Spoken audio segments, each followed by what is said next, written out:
Can you feel the heat? Say hello to Eddie. Hey, yo, what's good, people? It's Magnificent Mike Amazing coming here with Fastlane Aftermath. Overall, good pay-per-view. Maybe give it a 9 out of 10 or 4.5 out of 5. Overall, good pay-per-view. No problem. Well, yes, there is a problem. Yes, there is a problem. I put it like this. Not a problem in the sense of where I would say it's bad or anything like that. It wasn't bad, but problems in the sense of way it made me feel about certain things that happened at the time. So let's talk about it real quick. First match was the kickoff show match. Rusev, Big E, Xavier Woods take on Rusev and Shinsuke Nakamura. Big E, Xavier Woods won that match. Remember, they won that match. Yeah, cracking my lip. And it's irritating. But they won that match. SmackDown Tag Team Champions match. It was on the line. The new fucking Usos taking on Miz and Shane McMahon. And tonight was the night of the beat down. Usos won that match, but that was overall a good match. The spot of that match was one of the Usos was on top rope, other Uso was in a corner. Shane McMahon was in this corner, about to get a coast to coast to this Uso that was laying down, but Miz was in the ring so the other Uso could hit him.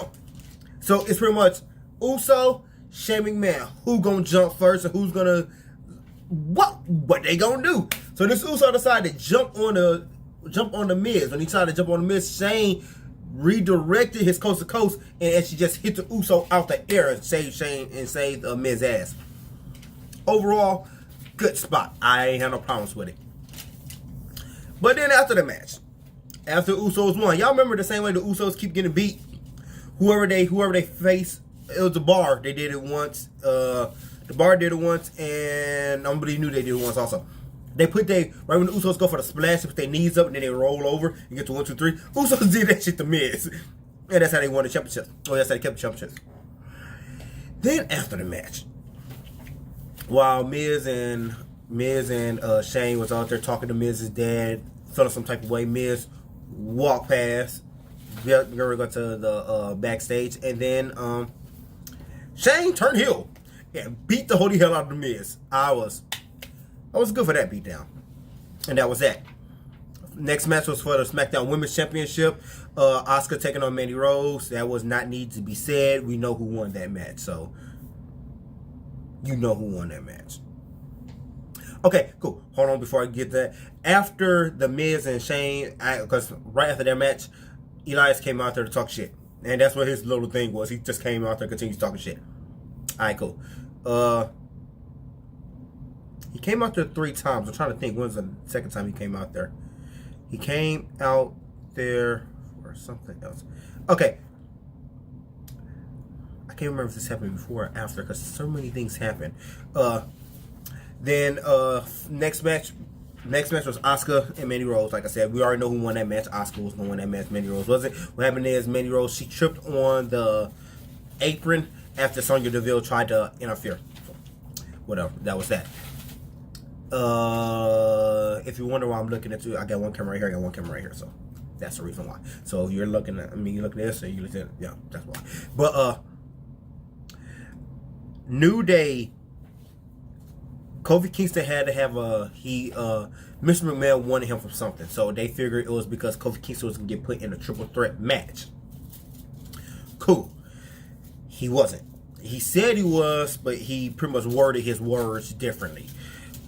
Kofi Kingston had a handicap match, faces the Bar, 2-on-1. Bar does not have to tag in and out. That match right there reminded me, I said it several times, it looked like slavery. Sorry. White massa tells black employee to go out there. He changed the rules on him, then sent 2 of his white goons out there to beat his ass. I understand Cesaro and Sheamus are not from America. They're from Switzerland and somewhere else. But in general, they got the skin complexion that says they're white.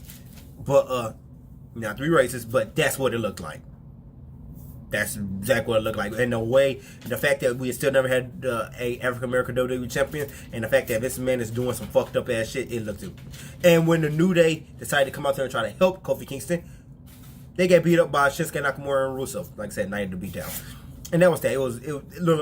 It looked a lot like slavery. That's if slavery had a promoted thing, that's what it looked like. And actually, if you're in the wrestling group, you know there's a picture that TJ, I'm gonna say TJ, he put up, and I said that's exactly how I felt. You put how I felt in picture form, because that's exactly how I felt. But whatever. Next match was for the Raw Tag Team Championships. The Revival versus Chad Gable and Bobby Roode versus Ricochet and Aleister Black. That overall was a great match, but exactly how I said it was going to end, it ended. I said the Revival was going to win, pinning Chad Gable, and damn it, that happened. I was right. Next match was for the United States Championship. First, they was going to have a match with Andrade Cien versus Rey Mysterio, but then out of nowhere they changed the match. They actually had a Fatal 4-Way rematch from what happened on Tuesday. Samoa Joe still picked up the win, so that was that. Next match was for the WWE Women's Tag Champions, Sasha Banks and Bayley versus Tamina and Nia Jax. The Bayley and Sasha won, and then they got beat up by Nia Jax and Tamina continuously, and it was just straight funny shit. They got beat up. Then I don't know where they decided to beat on Beth Phoenix. Then Natalya came out, so they beat on her too. It was everybody got an ass whooping by these two big bitches. I'm sorry, I don't mean to call them that, but they are big bitches. Next match was a WWE Championship match in a triple threat match. Kevin Owens came out. Dave Bryan came out. Who was going to be the other person? Was Kofi Kingston was going to fight back like he could? No, Mustafa Ali just came in. And they had a pretty good match. But Dave Bryan flying knee the hell out of Mustafa Ali ass. And he kept his championship. But overall, that was a good match. Charlotte Flair and Becky Lynch was the I Gotta Take a Piss Break match of the night. That was the it wasn't shit special, and it didn't last that damn long. Out of nowhere, Becky Lynch had Carmella in the just armor, and then Ronda Rousey came out there and punched Becky Lynch. Becky Lynch won by disqualification. She's now in the match for the championship at WrestleMania. It's a triple threat match. Those three females. I really hope that's not the main event, because I kind of don't want to see it. Not saying anything about females. I just don't want to see it. I don't want none of that. I can care less. Last match was the match of the evening, the main event. The Shield versus Baron Corbin, Bobby Lashley, and Drew McIntyre. That overall was a good match. It was better than what I'm pretty sure a lot of people thought it was going to be. It was actually a pretty good match. Shield won because, well, fuck, thought she was going to lose. Remember, Roman Reigns going to come back from leukemia, beating cancer, just to come back and lose in WWE to Mr. fucking hairline go wrong and look at my ass, dude, and the one. Overall, I don't have a problem with those three people fighting singly, but when they're in a team, it just looks like, do you guys really need each other? I'm just saying though, can you tell? Yeah, not much. But overall, like I said, that was a good match. She'll put on the show, like duh. That match of the night, that move was, I think it has to be storyline why Dean Ambrose is leaving, because they won't shut the fuck up. Oh, god damn it, I almost forget the RKO of the evening. Woo! Elias was out there talking shit again, like he was always doing. He did it like 3 times. So when his third time come out to talk shit, he announced the fact that ain't no one interrupted him. And then out of nowhere, Lacey Evans came out to do a little catwalk thing, which everyone's already tired of. Whatever, I ain't got a problem with it. So while Elias was mesmerized while watching Lacey Evans walk her ass back up the goddamn ramp, RKO out of fucking nowhere. Why? I don't fucking know. Randy Orton's on SmackDown. Elias is on Raw. They have no need to be nowhere on. Oh god, it was good RKO. But then AJ Styles came out there and hit Randy Orton with a phenomenal elbow. It was not out of nowhere because, you know, it takes time to set that shit up and so on and so forth. But boy, with a wrist, that was an RKO. I was hoping he was going to RKO his ass too. I'm just saying, that would have been pretty cool. And that's that.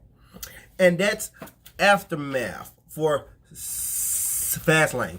I was going to say something else. You didn't know that though. And like, that's that. I will see everybody WrestleMania, which is in, I'm going to guess 4 weeks. I'm going to guess 4 weeks. Yeah, 4 weeks. And that's it.